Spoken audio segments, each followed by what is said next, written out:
So, good evening, guys. We are here for the big one. Of course, tomorrow, Manchester City versus Arsenal. Could be an early title decider, guys. But yeah, it's that time again. The season is, we look at this game, Man City Arsenal. We know in the recent years it's been a very big clash, and we're here for the opposition preview, joined by Jay from JSGC Man City fan channel. Jay, thanks so much for coming on, man. And how you doing today, bro? No problem. I'm good, thank you. How are you? Yeah, not too bad, bro. Not too bad. Of Good. course, looking forward to this game, man. As we were saying Uh, backstage, it's a um, huge game, isn't it? it's a As you were massive. just saying there, it's a early title decider. Yeah, I think we've got to put it that way, man. Because Yeah. over the recent years, these past two seasons, Hmm. I mean, well, all you got to do is look back at the last match day 38 last season. Hmm. We was obviously so neck and neck with each other. We Yeah. always looking at that Tottenham game when you guys played against Tottenham, and if something happened there, we would have gone on one league. But it was that tight, and it has been for the past two seasons Yeah. really. So yeah, I think looking coming into this season already, both of us really sort of finished where we left off. And Hmm. I think Yeah. we'll start with that first in terms of you guys, because the first four games, four wins for City straight away.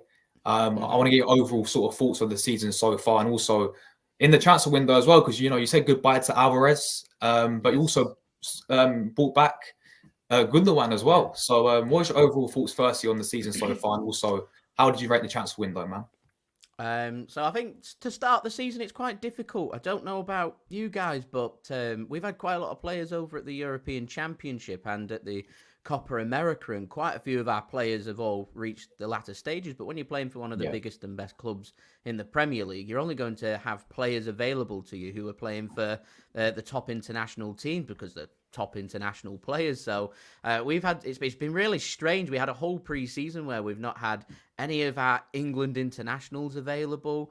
We didn't have obviously Rodri available to us either. It's been very interesting to start the season because there was quite a few players that were not prepared because the City gave them an extended break. These players have all had 4 weeks off.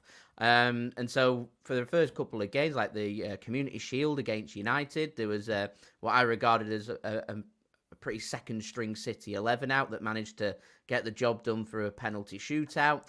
Go into the away match against Chelsea, and again, there was a lot of players who you'd expect to see on the bench for City rather than into the starting 11. And we've just had to find a way to try and embed some of these players into the team without some of these players having any pre-season, which is really strange because Rodri's had no pre-season, Phil Foden's had no pre-season, yeah. Bernardo Silva and Ruben Diaz have only just started to see the end parts of pre-season, so it's been really strange to find a way to get these players up to scratch as quickly as possible, going up against teams who have had players back for 5 or 6 weeks. So these games haven't been easy, yet City have managed to win these games and manage the games in a comfortable manner. So Pep Guardiola, I think, summed it up really nicely that once we'd got past the West Ham game and into the Mm. international break, that truly is when our season does start because we're playing every 3 to 4 days and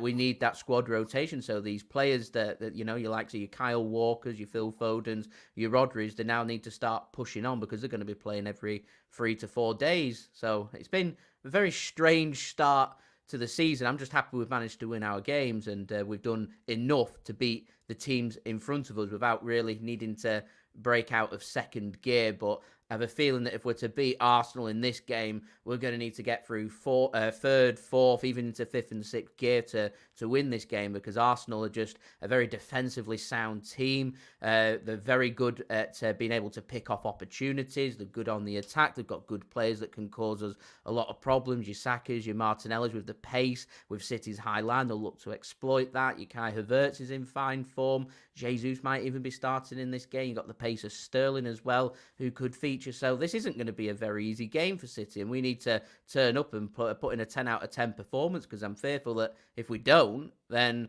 we're not going to win this game. And if it's a subpar performance from City, Arsenal can and will beat us if we're not on it. So this is a high pressure game so early on in the season. It's only our 5th game of the season in the Premier League. So very interesting game, and I'm not too sure what to make of it, if I'm being completely honest with you, mate. No, yeah, for sure. And, obviously going back to what you said about, sort of the start of the season, we're in a very similar position to sort of the way how we started as well, because, it's sort of been, it's not been like the greatest, like top level class performances that we've seen towards, last season towards the end. I mean, you saw us like winning 5-0, 6-0, you completely battering these teams. But the season's been a very tough start, same as you guys as well. That maybe because, some of the players, of course, we had the Euros, we had the Copa America, we had 2 massive, major tournaments. Maybe that could be a reason there. But, it's been a slow start, but we're looking at it this way in terms of like results. We have been getting results so far this season. I mean, the Brighton one was where we dropped points, and obviously we saw the 10 men. We went Declan Rice got sent off, but that Tottenham game, North London derby away from home, it wasn't the best performance, but the result that mattered for me. Going away there, 1-0 win. And I look at the fixtures coming out before the season. I'm sitting there thinking, as you said, we're playing so early. We got to come to your place so early on in the 5th game of the season. Part of us fans sort of say, you know what, get this out of the way first, and then we've got a whole season ahead of us, to see what happens. But as you said, I think we know coming into this game, and we're going to quickly just go back to that game last season at Etihad, that 0-0 draw, where very, very defensive performance from Arsenal. I have to say myself, it's kind of like one of those where we went there and it was like, don't lose the game. It's like one of those ones where we'll just, soak up the pressure. Because you got to look at it this way, right, Jay? Yeah. Arsenal's record away at City is horrendous, bro. The last time we beat you guys was 2015. Yeah, that 2-0, because all had a masterclass. I think Giroud scored. We started Wenger, 2015. And ever since then, you've been humbling us year in, year out. Going away, we've had that fear factor of playing you away from home. So it's a very awful record when we go away from you guys. But what is your reaction sort of to that game last season, considering the way how Arsenal defended? Was you coming out there thinking a 0-0 draw a good result, or was it the opposite for you last season? At the time, we was in a little bit of a sticky point in the season. We just, I think we had Liverpool away where we dropped points at Anfield just before that, and we were hitting that business end of the season where you start to see the best out of City, and it was just kind of stumbling along. And a point on paper, a point's a point. You're looking at, in my opinion, the 2 very best teams in the Premier League right now. So. Last season, a point's a point. On paper, it's great. And if we didn't end up going on to win the Premier League, then I wouldn't have come back to that match and said, there's the reason why we lost the Premier League. I'd have been going back to other games instead, games that we shouldn't have been dropping points in. Because at the end of the day, City and Arsenal are 2 very good teams that more than likely they're going to cancel each other out. And so, 2 close games last season. We didn't beat you guys last season. And I'm expecting the same again tomorrow. I'm expecting a really close, well-managed game from 2 fantastic managers. So, in the end, they could cancel each other out. I don't know about other City fans, but I think I'd be pretty happy with a point tomorrow. I don't want to be too negative about the approach going into the game. I'm confident we can win. We're at the Etihad. We've got home advantage. We want to make that count. But if we end up picking up a point, we still sit on top of the Premier League. It's a difficult game that's done and dusted, and we can move on to the next game, because Premier Leagues and in terms of winning them, the marathons and not sprints. But as we're just starting to see over the last couple of seasons, results against the teams around you are so important when it comes to winning Premier Leagues. And what we don't want to do is lose to you guys tomorrow, because that put heaps of pressure onto us going into the second half of the season, because I'm viewing it as we've then got to go to the Emirates Stadium and beat you guys. And that's not an easy thing to do, just like it's not easy for you guys tomorrow to come to the Etihad and beat us. So I don't really know which direction this game's going to go, and I don't know if Mikel Arteta is going to go ultra defensive, and he might have watched the Inter game midweek and saw their approach and saw that that defensive style works against City, because even though you're not creating 9-10 opportunities in the game, you are still capable of creating 2 or 3, and with City's high line, we're pretty vulnerable at the back. And if you can create 2 or 3 opportunities, as long as you're clinical, you can come away with points. You can even beat us. I can argue a case on Wednesday that Inter Milan played the near perfect game against us. Their only problem was they were pretty shocking in the final third. And You or had better third, yeah. attackers that have beaten us, and Arsenal do have them better attackers. So I'm concerned. So I know that Arteta's going to adapt his game for this game. I'm just wondering what City are going to do if you're going to go defensive, because we're not great at dealing with teams who are capable of defending deep and defending really well. And Arsenal showed that last season that they can do that. So I'm not too sure what to make of this game. I hope I'm going to be wrong. I hope City can create an abundance of opportunities, score goals, and win this game. I think it's going to be a pretty tight game. I reckon it could be 0-0 again. No, bro, for sure. I mean, I'm looking at it this way as well because, I mean, we played midweek. Of course, both of us played Champions League. You had Inter, both of us drew as well, didn't we? I mean, we had Atalanta, but that game as well against Atalanta was defensively again. And this is the thing that we know as Arsenal fans. Defensively, we're so solid. Like we had the best defense in the season, the best defense of the season. You know, last season the stats didn't lie with that. You know, we kept the most clean sheets. You know, we had Saliba and Gabriel on absolute fire. One of the best partnerships out there. So that's not really an issue. I think we showed that at the Etihad as well. You know, even what your guy Haaland against Saliba and Gabriel struggled when we played you guys at Etihad. So I don't think that's going to be, you know, defensively. I think, as you said, it's going to be very similar to the games last season, because not just the fact that it worked for us last season, you know, the only issue was there's not a lot in the final third, but also we are struggling big time with injuries, man. Like we're missing our captain Odegaard. He got injured, ankle injury, and I think that's the major thing that lacks for us. Now we ain't got Odegaard. Is where's the creativity going to come from? Because there was nothing like that against Atalanta. That was the biggest problem. And when the attack's not on it, you know, Jesus had a very poor game. I think he's a good player on his day, but you know, he's very inconsistent in that game against Atalanta. Yeah. It's the same with Martinelli. Very, very poor. You know, so he's going to have to try and get, you know, I think defensively I'm not too concerned about, but my only concern is with, similar to you in the fact, like, you know, in the final third with Arsenal, like, you know, if we do get the chances, will we take them? And I don't really see that happening. So it kind of, for me, is going to be a very similar game, you know, to what we saw both last season. Because even when you came to the Emirates, it's a very similar game, but we nicked it towards the end. One chance from Martinelli from the deflected run of goal, play, and really. it goes. You get the 3 points. It's all it takes. It's all it takes to win a football game. You don't have to sit and create 10, 15 opportunities in a game. All you need to do is just have that one moment. That one moment the ball goes in the back of the net. You get the 3 points, and then 3 points are the difference between winning Premier Leagues and not winning Premier Leagues. And we all know that Arsenal just aren't that far away from being able to do that. So games against each other, they're absolutely massive. You make your own luck in the Premier League. You know, we need to find a way to be able to create ourselves. We've not got Kevin De Bruyne available. I know Pep's been saying he's not playing mind games, and you know, De Bruyne could be available for the game, but he had surgery last season that kept him out for nearly 6 months. City aren't going to take any risk in saying De Bruyne is going to start this game. Maybe he might get 10, 15 minutes towards the end if they need him, but it's so early in the season. I'm asking myself, why would you risk a potential long-term injury to Kevin De Bruyne for the sake of giving him some minutes in a game that could be rectified throughout a long marathon season? So if it was up to me, I wouldn't feature Kevin De Bruyne in this game. I just think City are going to have to be slightly quicker, slightly more aggressive, and just not be scared to have some shots, because that Inter Milan game, I was at the Etihad and it was so frustrating. They just keep looking for that final pass. And when I think of final passes, I can't help but think of you guys under Arsene Wenger, where you're looking and you're thinking, what should I do here? I'm going to look for the better option and another pass. And you're just thinking, you're a world-class football player.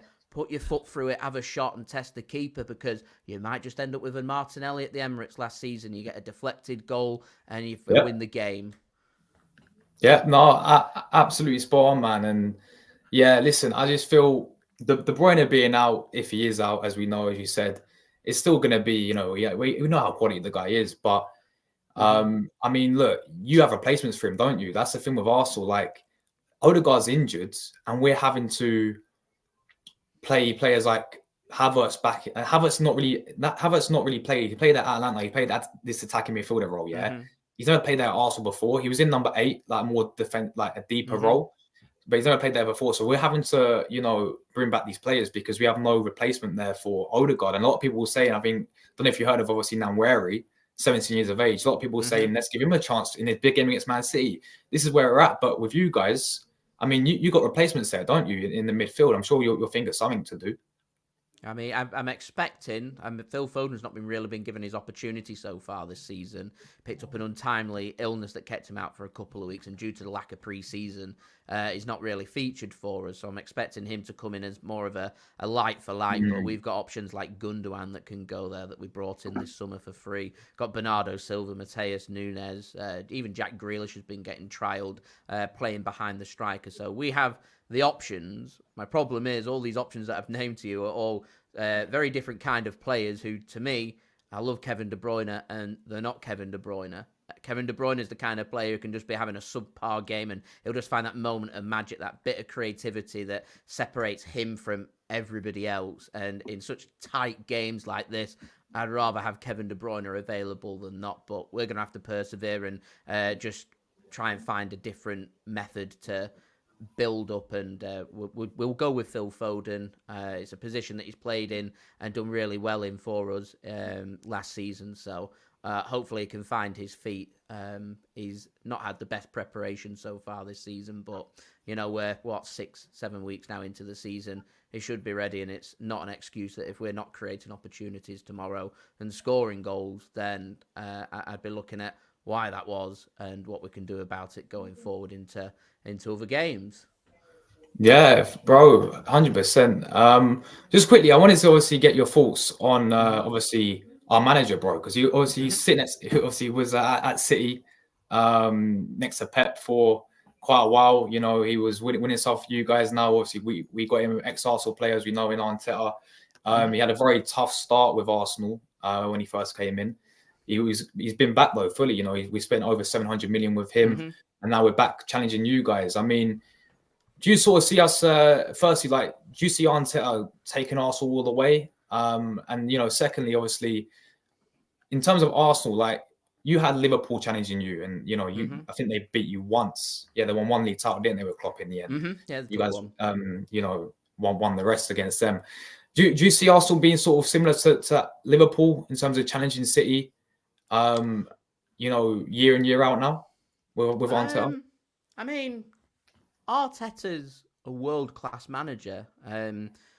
I listen to what City fans say, and I think there's a little bit of disrespect for Mikel Arteta amongst the City fans. I don't know whether that's just because you're going toe-for-toe with us for the Premier League trophy, so we'll try and play some mind games to make us feel a little bit better, or whether they're not happy that he decided to leave us to go to become a manager at Arsenal. But he's learned from the very best with Pep Guardiola to a point that, in my opinion, we hit 100 points in a season when we had Pep Guardiola and Mikel Arteta working together, and that team and that football that we were playing was absolutely incredible. Now, that team hasn't gone on to do what City's records have been broken, which is 4 consecutive Premier League trophies. They've gone on to win trebles, they've gone on to win Champions Leagues, but I think that 100-point season, to me, was the best football that City were playing.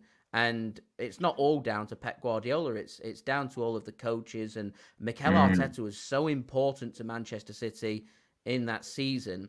And I'm really happy to see that he's doing really well at Arsenal. He always had that potential, and I think Arsenal's helped him to thrive as a manager.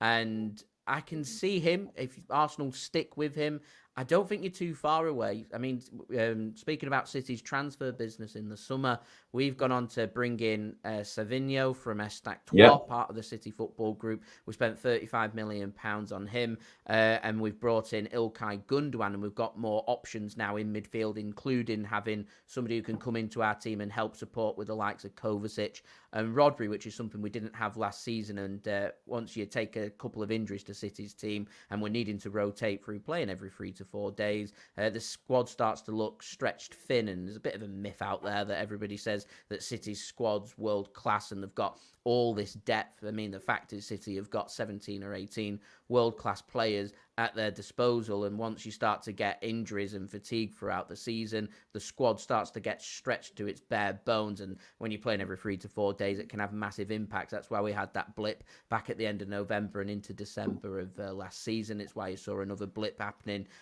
through March time as well. But Pep says he likes working with small squads, and I always felt that there's a bit of vulnerability that I thought City would have chosen to have added a little bit more depth to their team this summer, and they've done enough short term for us. I think we've got a squad that's capable of competing and winning all trophies available to us, which is brilliant. But long term, the average age of that City squad's now 28, getting on 29 years old, and there's been players out there that's available to us that we've chosen not to make any offers for or make any moves for. We're getting linked with the likes of Jamal Musiala, Florian Wirtz, Bruno Guimaraes, and we opted for going for Ilkay Gundogan on a free, who turns 34 this year. So I'm thinking short term, great. Gundogan's a fantastic player, and I'm delighted to have him back at City. Long term, not so great. And I thought Arsenal would have been rubbing their hands at thinking, do you know what?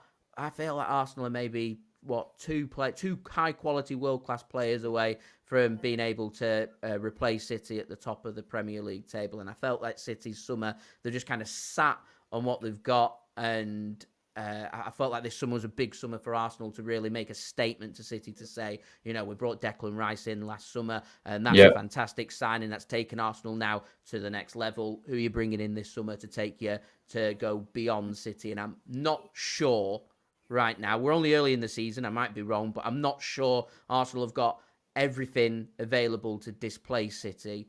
But, patience is key. If Arsenal end up going above and beyond and just start to rectify a couple of results from last season into this season, like coming to the Etihad and winning, all of a sudden Arsenal are rubbing their hands and thinking, do you know what, we can go on to win the Premier League, but only time will tell on that one. So we'll see. I'm surprised Arsenal didn't do more business. I'd love to know your thoughts, bro. You're spot on. Arsenal's transfer business. That's how it looks to me from the outside looking in.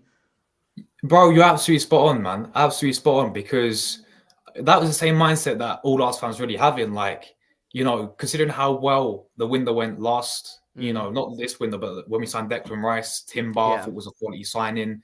I know Havertz was a bit controversial, but since he's moved to centre forward, he's looked pretty decent for Arsenal. The business was really, really good. But then this season, I mean, look, we brought in a new defender, Calafiori. The defense, we already knew we had the best defense in the Premier League last season. And fair enough, we've improved it even more. I think Calafiori is a great signing. And then we brought in, obviously, Mika Marino, who's coming number 8. Again, fair enough. He's sort of lacking at number 8, the natural number 8 there. We was having played Rice there towards the end of last season. He tried Havertz there as well. As I said before, didn't really work out. Fair enough. And then, sort of it got to deadline day and we signed, obviously, we got rid of Ramsey, brought in Neto on a loan deal. And then your ex-player, Sterling, from Chelsea. And there was just many positions lacking, as you said, rightly so. I think we needed that, I think that new striker out there, for sure. I think that's what we've been, for me, missing. Since really, I've not really had. I mean, we bought Jesus from you guys, right? And don't get it twisted. I think he's a good player, but he's only scored, I think, 15 goals, and that's the highest he's ever got to in his career. There's a reason why we sold him. Yeah, exactly, bro. There you go. There you go. I mean, look, he's came in and he's had some good moments, but he's so injury prone. It's like he's out injured again a few weeks ago, and it's every single season he picks up these injuries. He's a good player. He's got glimpses of being absolutely brilliant. I always thought that Gabby Jesus just lacks a little bit of oomph to his game, and he reminds me of a typical second choice striker at a top team. I don't think he's capable of being a top striker, the first choice striker at a top team, and that was always my problem with Gabriel Jesus. I like him, good player, hard-working player. He's a kind of player that you need around your squad. I'd like to hear your thoughts on Raheem Sterling as well, actually, now that you've brought him in. He's obviously a former City player as well. He divides a lot of opinions, so I'm interested in knowing your opinion on him. Yeah, you know what it was with Sterling, yeah? Like, you would have asked any Arsenal fan before the window, yeah? And they would have said, and you would have got told, oh, Arsenal would sign Raheem Sterling. We would have laughed in your face. Like, we honestly would have, nobody expected that type of signing, man. I get, obviously, Arteta word of him when he was at City. But we definitely needed cover there. And at that time, it was like, was point we're getting to deadline day. We missed out on so many players for that cover. I was hoping to get like an Elise. I was hoping to get like someone like Mohamed Kudus even before he went to West Ham because he's so versatile, can play on. Yeah.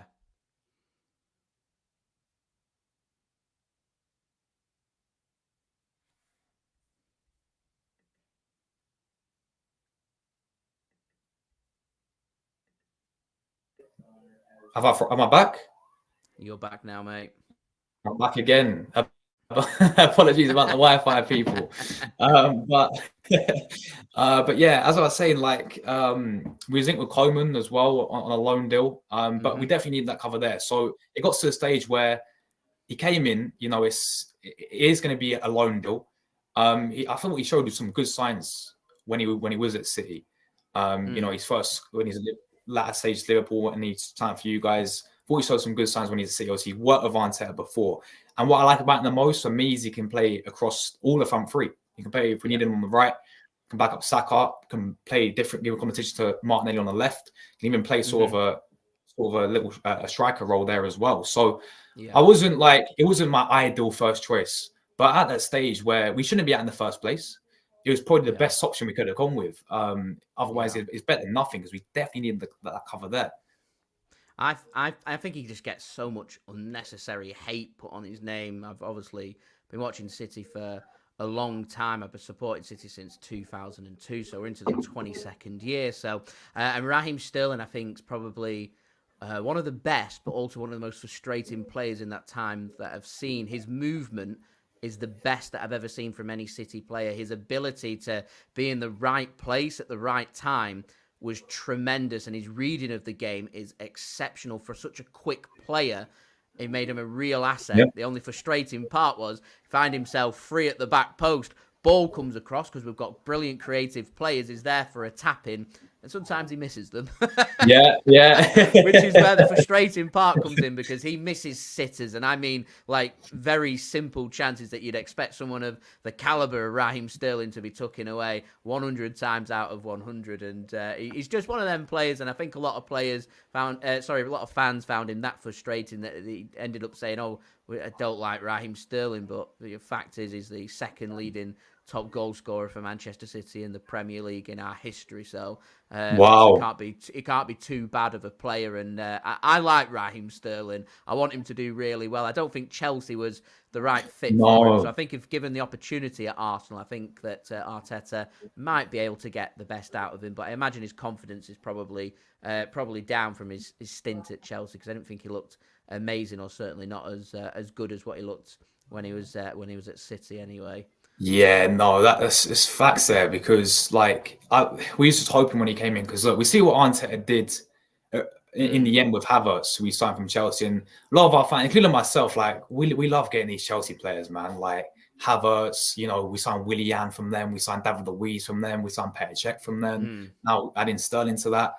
And it's like, you know, it's a lot of sort of controversy of us keep signing these Chelsea players. But I think since Havertz came in with a big price tag, he came in, he played in midfield, he didn't work out. Since he moved centre forward, he's been pretty consistent with Arsenal. And I really liked him playing as centre forward. I think that, you know, he's got the best out of him playing there.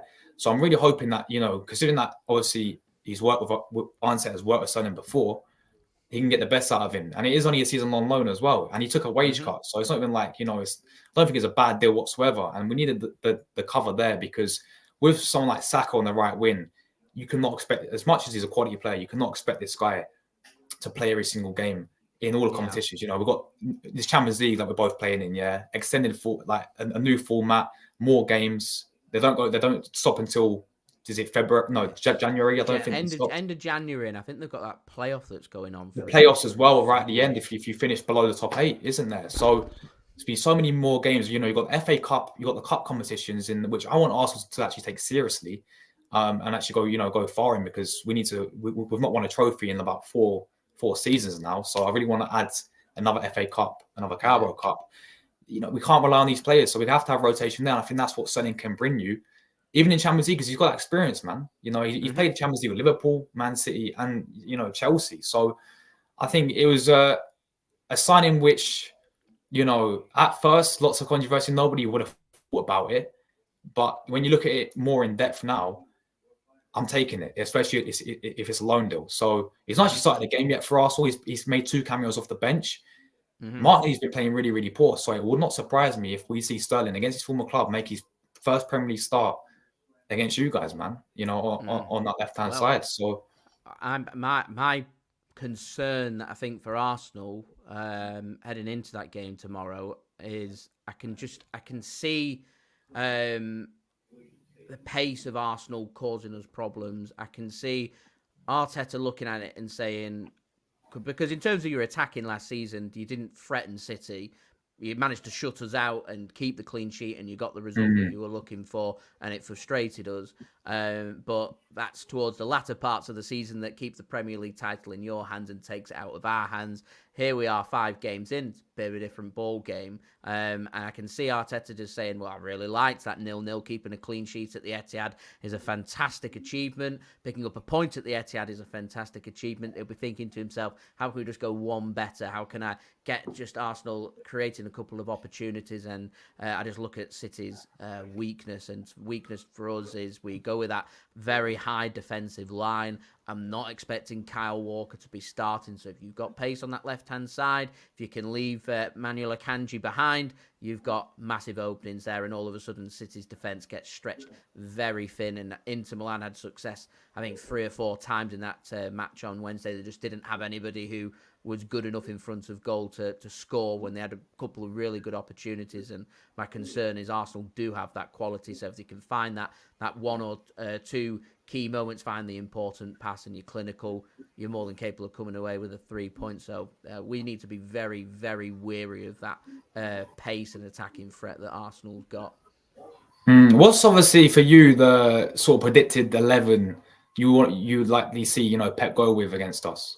So Ederson will start in goal. We'll go over back 3, so that'll be Akanji, Diaz, and Vardy. That's been our defence all season, and it's looked pretty solid. So Kyle Walker must be very frustrated because through no real fault of his own, he's been away on international duty. He's not had pre-season, whereas all the other players that I've just named, he's had some kind of pre-season, and he's come back and he can't really force his way back into the team. He's been given 1 opportunity. He looked very rusty. You'd expect that from a player that's not had any pre-season, and he's ended up just kind of down the pecking order, and obviously not getting selected for England. He's been in court, hasn't he? His name's been getting dragged through the press this summer as well. So I can see Kyle Walker being pretty frustrated right now. So I don't think he'll start this game. I think we'll go with that back 3. Rico Lewis, he's looked absolutely fantastic for City so far this season. He's been one of our best players.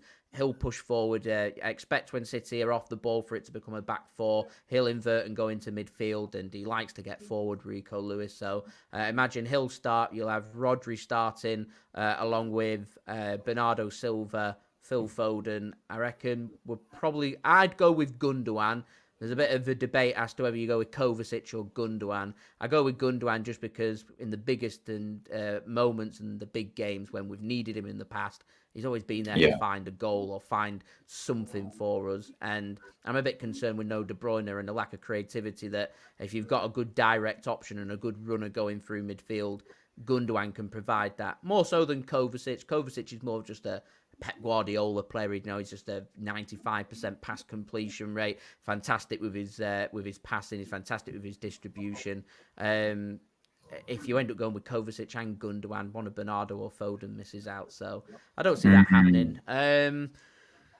I think I'd go with Doku on the left, just purely because he can alternate on the right-hand side. So Foden or Bernardo can drift on the left and Doku can go on the right, and they can switch between them whenever we feel. I don't think I'd start Jack Grealish. He started on Wednesday, and he didn't look too bad. I like Jack. I'm not going to sit here and say I'm his biggest fan, because he needs the goals and assists, and he brings so much more to the team. But this is a team here that's one of the best defensive teams in the world, and we need creativity. And I'm just not sure Jack Grealish is that creative player that we're looking for. And I think if someone's going to explode and make something happen, I think the electrifying pace of Doku is more likely to do that. than Jack Yeah. Grealish. So I'd go with him, and then obviously you're going to have Erling Haaland starting up top, which normally I'd say there's a big handful for you, but your defence have done a cracking job on Haaland the last couple of times, and you'll know that as long as you've got Haaland back to goal, you've got him exactly where you want him. If you can isolate him out of the game, then you take away a big threat. But you give him half a yard and you give him space, he'll punish you. And he's Yes. one of them players that if you're off it, he can score 3-4 goals very quickly and take games away from you in an instant. I mean, how many goals is he? 9 in Premier League now? Is it like Ah, 11 all competitions? he's scary good. What was it? Was it a couple of back-to-back hat tricks? He's just Oh, absolutely incredible. Thing is, it's a team. For some reason, and I don't know why, first 4 games, teams have been allowing us space. I don't know whether it's just down to complacency, in particular from the Brentford game and the Ipswich game, where they go ahead at the Etihad. So the last 2 times we've played in the Premier League, we've gone behind in both them games and we've come back to win. I don't know whether these teams just go ahead and they start thinking to themselves, oh, right, we're full of confidence. We're going to start passing it out from the back. We're going to start getting a bit cocky. And when that happens, and you give Haaland space and you're giving him time to bully you off the ball, he's going to do it every day, and he's been in scintillating form for us so far this season, which is fantastic to see, because I know he was the top goal scorer last season, but I didn't think Haaland had his best season for us. Certainly didn't look as sharp no. as what he did in his first season. It looks like he's found his first season for us form back again, which is brilliant and a massive headache, I imagine, for Arteta and you guys going into tomorrow. For sure. But listen, as you said a minute ago, like when he has came against Arsenal, I think other than you played us a few years ago when you beat us 3-1 at Emirates, and you obviously scored that goal. Mm. And obviously that 4-1 game that he had a few years ago when you Mm-hmm. battered us, he played well there. But looking back both the games last season, I think we did a great job on him. I really did. Mm-hmm. Saliba, Gabriel. I think I don't know if you remember the sort of like the reaction at the end of the game between Gabriel and Haaland that Etihad. Haaland was fuming because I think he knew that he was in for a very, very good game against someone like Gabriel and Saliba. So I'm confident. But as you said, like the guy, when he gets that space, he will punish you 100%. Mm. You only need to give him half a yard. He's a striker that I've never seen before, not just at City, but in the Premier League. It's scary that teams give him any space at all. And it's scary that some teams think that they put one player on and they think they can man mark him out of the game. He's 6'4", he's strong, he's quick, and he's very clinical in front of goal. He's the complete package. To keep him quiet, you've got to just give him no space. You've got to have 2 or 3 players around him at all times. And teams that want to be able to absorb and defend properly against us, we don't really have a plan B. We tend to just put balls into the box in the hope that we can win headers and things, but I just don't think it suits City's game. We look at our best when teams are playing football against us and they're prepared to attack and they're prepared to start to, because Arsenal have got that, by the way. They're more than capable of coming to the Etihad, matching us for possession, matching us with the distribution and trying to play us off the park.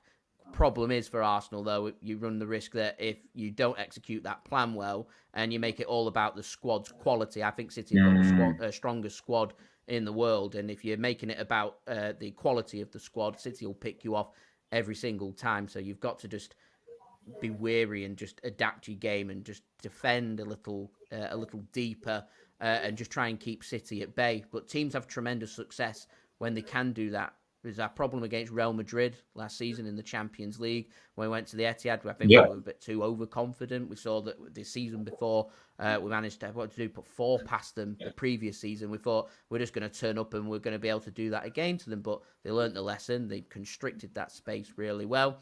We couldn't create opportunities, and they're just going to come forward and put us under pressure. And if need be, you take the point at the Etihad, you take your draw. Real Madrid took us to a penalty shootout. Inter Milan midweek took the draw and take the point. Yeah. Arsenal's took a point off us at the Etihad as well. And Arsenal will be thinking to themselves, well, if we're not going to win this game, you don't lose this game. Nah, spot on, bro. And listen, it's one of those ones, as we said at the start, like it's only 5 games into the season as well. So I generally think like getting a nil, if it's a 0-0 or goals, whatever it will be. But if it's a draw, I'm going away to you guys. Obviously, we want to go for the win because of that awful record that we saw him beating you there since 2015. It's years and years and years. But you look at this stage It's of the season, it's so important, isn't it? It's so important. Just looking at the Premier League table now, and I'm thinking to myself, even though we're only 5 games in after tomorrow, yeah, you lose tomorrow and you allow City to win. We go 5 points clear with 5 points clear. a superior goal difference. That's a lot of points to catch up on for a team Yeah, as good as Manchester City. So there's pressure on Arsenal tomorrow that you need to come away with something from the Etihad. And I just think that if Arsenal come away with the win, that's the gauntlet that you're looking to say, we're serious about winning the Premier League. We're not here to oh for sure. finish second and push Man City to the last game of the season and push them all the way. Yeah, You don't want to do, you want to do what Liverpool managed to do for that one season and say, do you know what? We're capable of beating you, of overtaking you, and keeping you at bay. And I think the only way that Arsenal can do that is winning tomorrow. it'll And it's be not easy.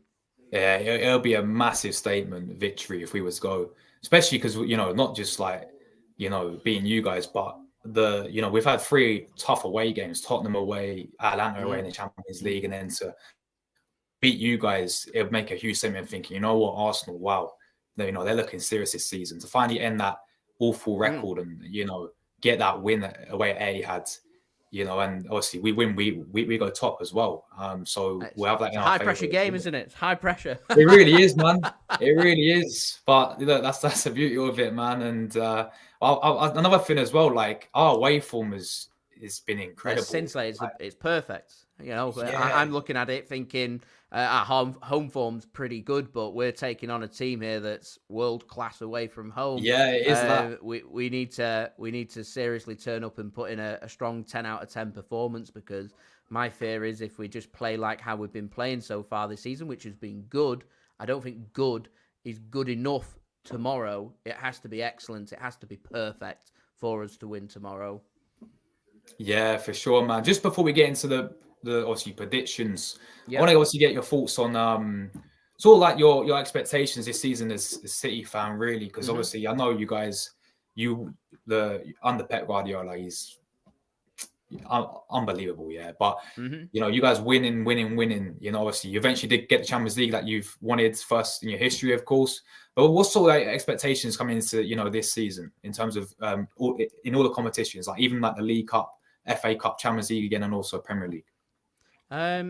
City's mentality is always, if there's a trophy on offer, then they want them trophies. That's the do all and end all for Pep Guardiola. He's just so serious about winning. He doesn't Yeah, really care if it's a Community Shield or a European Super Cup or a Club World Cup, FA Cup, League Cup, Premier League, Champions League. He wants to win everything, so he'll take every competition seriously. If it was up to me with how small our squad is, I'd be chucking that League Cup on Tuesday night, because I've got no interest. It's a trophy that we've won plenty of times before, but you I'm have, yeah. thinking about winning Premier Leagues and Champions Leagues, and just playing them extra few games can have a devastating impact on the season. But on the other side of things, if you are going to take a competition seriously and you can go on to win them trophies, that confidence that it gives you going forward to win the bigger prizes on offer, your Premier Leagues and your Champions Leagues, it can be the difference in mentality. I think that's Arsenal's thing here. They want to win a trophy this 100%. season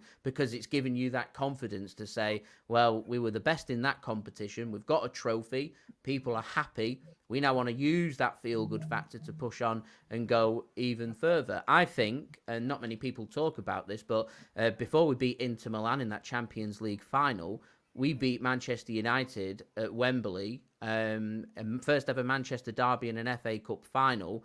Man United had the opportunity to stop us matching their treble, and they Yeah, couldn't do that. And that buzz, that feel-good factor, that confidence went forward, and I think that ultimately, just from that little bit of mentality, helped in that Champions League final to say, do you know what? We've already lost a Champions League final back to in 2021 against Chelsea. yeah. So we're now going to use that as confidence to say we want to rectify that. We just beat Manchester United in an FA Cup final. We've just won the Premier League. Let's put it out there and showcase why we are the best team in the world. And that mentality for City just goes forward. So I think Pep will want to win every trophy. Personally, I think if we come away with a Premier League and that's the only trophy we win this season, I think that's a tremendous season because I think it's the most difficult trophy to win. I know we've won the Champions League only once, but the Premier League's just relentless. It's just so constant and it's tiring. By the end of the season, I don't know how Man City find this form and enthusiasm from February right through to May, where they're Yeah. capable of doing ridiculous unbeaten runs and incredible winning streaks to showcase that we are mentally above where everybody else is at. But that mentality, I think, really helps to win them big trophies. So if we could come away with a Premier League, I'd be happy.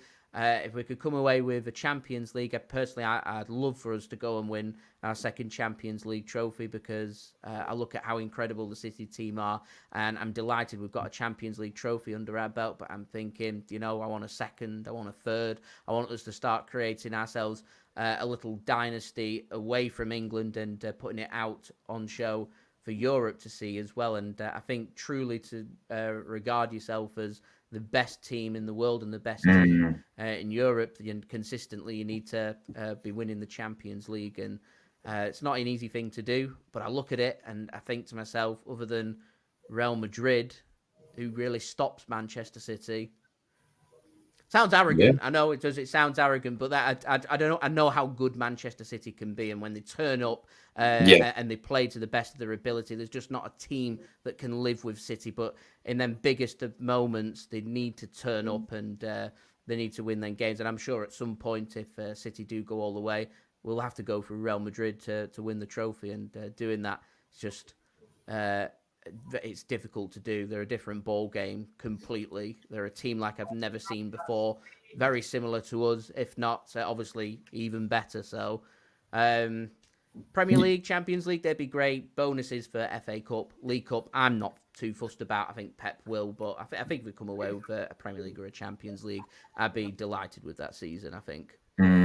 Yeah, for us on the other hand, I think as you rightly said, like. It's one of those ones because we haven't obviously Ante came in won the FA Cup straight away. That was brilliant. But since then, I think he's prioritised the Premier League and a lot more than the other competitions. And we've been getting early exits in the FA Cup. We've been getting knocked out early. Carabao Cup, we've been getting knocked out early. And it's kind of like don't get me wrong. Like last season, we had. It's crazy how we came around with nothing, but we had one of our highest points tally since the Invincibles. We had one of the highest wins since the Invincibles. Obviously the most goals, the least goals conceded. We was unbeaten against all the big six teams. We didn't lose you home or away, and we still came away. You guys win the Premier League, and we came away with second place with nothing because in the other competitions like Champions League, we got knocked out by a Bayern Munich side in the quarterfinals. Like Carabao Cup, we was knocked out by West Ham in the early round. Liverpool in the first round, the FA Cup. It's like. Listen, I get the be-all and end-all is the Champions League and the Premier League.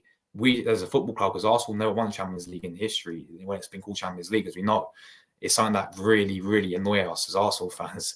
Like we need to get the Champions League sooner because it's been, never since we actually won it. We came close in 2006 in the final, but that was really it. And obviously the Premier League, we're getting better every single season and getting closer to you guys every single season. But it comes a point as well where it's also a long time since we last won last won an actual FA Cup. That was four seasons ago. Yeah. So I'd really like Arsenal to go.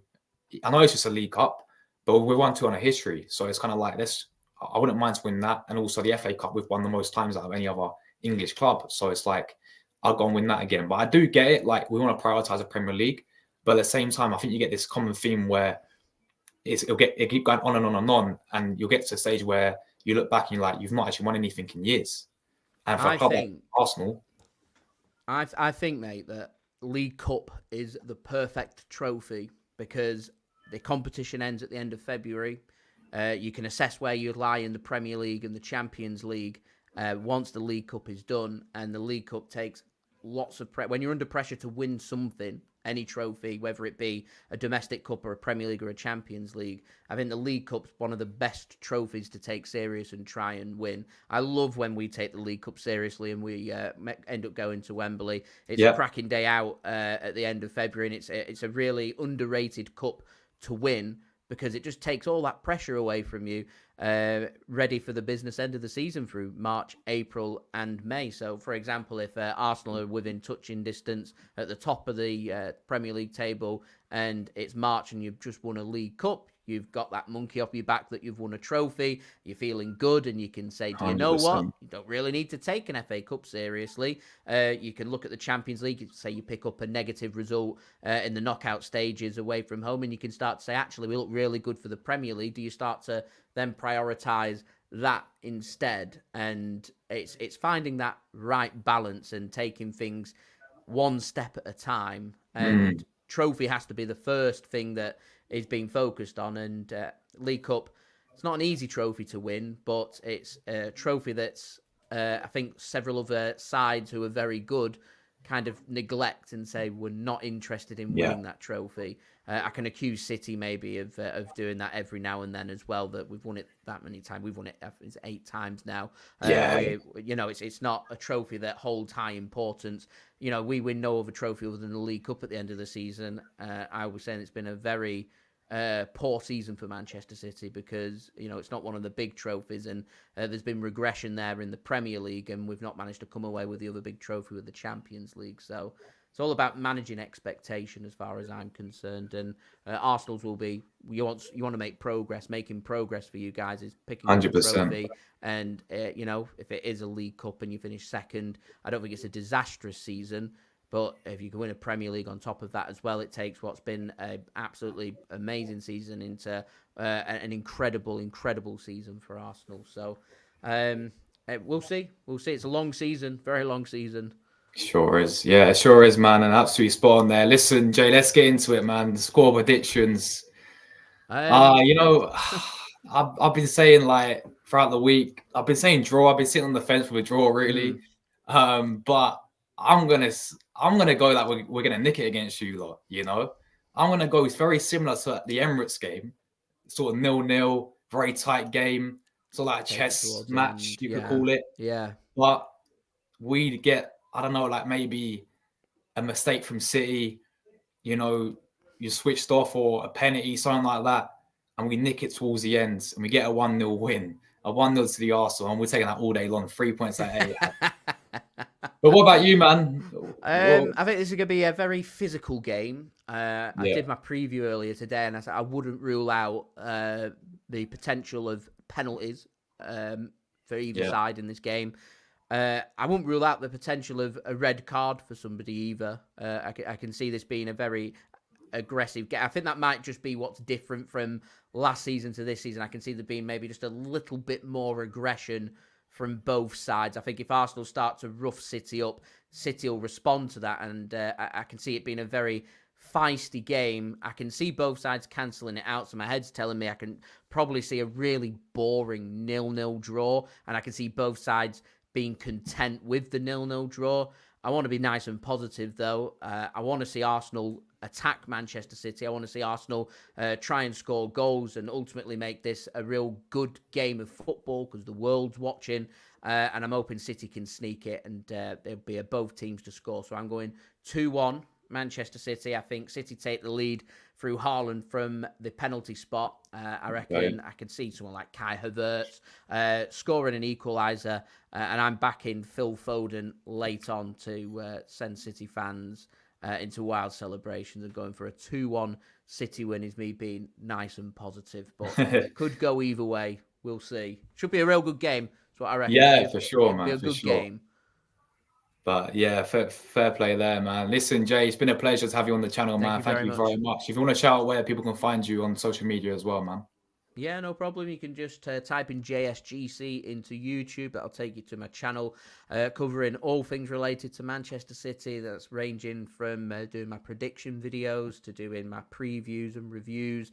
If I'm not at the games, I'll be doing live watch-alongs on YouTube for you guys to enjoy. If I'm at the games, I'll do match vlogs.